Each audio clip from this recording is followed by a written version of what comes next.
कम की थी ताकि विशेष रूप से एमएसएमई द्वारा उनकी प्रोसेसिंग को बड़ा प्रोत्साहन दिया जा सके।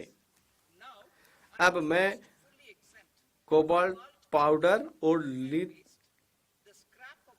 लिथियम आयन बैटरी, पारा, जिंक और 12 अन्य महत्वपूर्ण खनिजों के अपशिष्ट एवं अवशिष्ट पर पूरी तरह से छूट का प्रस्ताव करती हूं।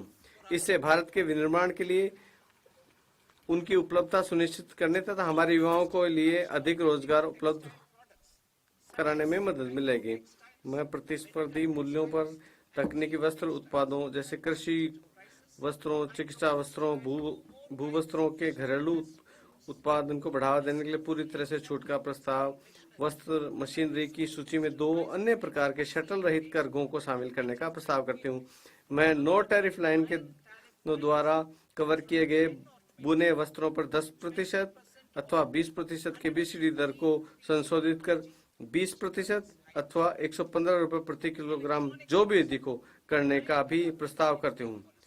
हमारे मेक इन इंडिया नीति के अनुसार और प्रतिलोम शुल्क संरचना को ठीक करने के लिए मैं इंटरेक्टिव फ्लैट पैनल डिस्प्ले पर बीसीडी को 10% से बढ़ाकर 20% करने और ओपन सेल तथा अन्य घटकों पर बीसीडी को कम करके 5% का प्रस्ताव करती हूँ। वर्ष 2023-24 के बजट में मैं एलसीडी एलईडी टेलीविजन के ओपन सेल के विनिर्माताओं के लिए ओपन सेल के पुर्जों पर बीसीडी को 5% से कम करके 2.5% कर दिया था। ऐसे ओपन सेल के विनिर्माताओं को और बढ़ावा देने के लिए हम इन पुर्जों पर बीसीडी छूट प्राप्त होगी।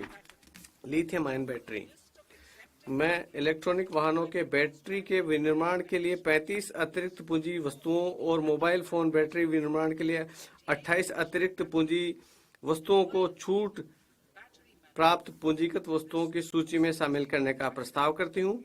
इससे मोबाइल और इलेक्ट्रॉनिक वाहन दोनों के लिए लिथियम आयन बैटरी के घरेलू विनिर्माण को बढ़ावा मिलेगा।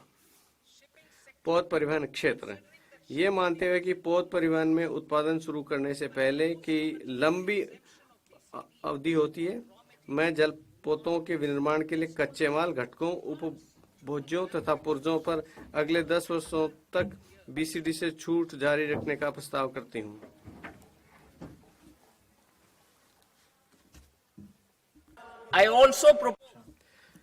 मैं पुराने पोतों को तोड़ने और अधिक प्रतिस्पर्धी बनाने के लिए इस सामान छूट देने का भी प्रस्ताव करते हूँ।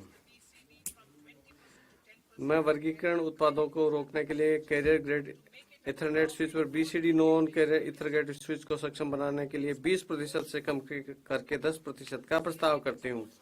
हस्तशिल्प के निर्यात को बढ़ावा देने के लिए मैं निर्यात की समयावधि को 6 महीने से बढ़ाकर 1 वर्ष करने का प्रस्ताव करती हूँ।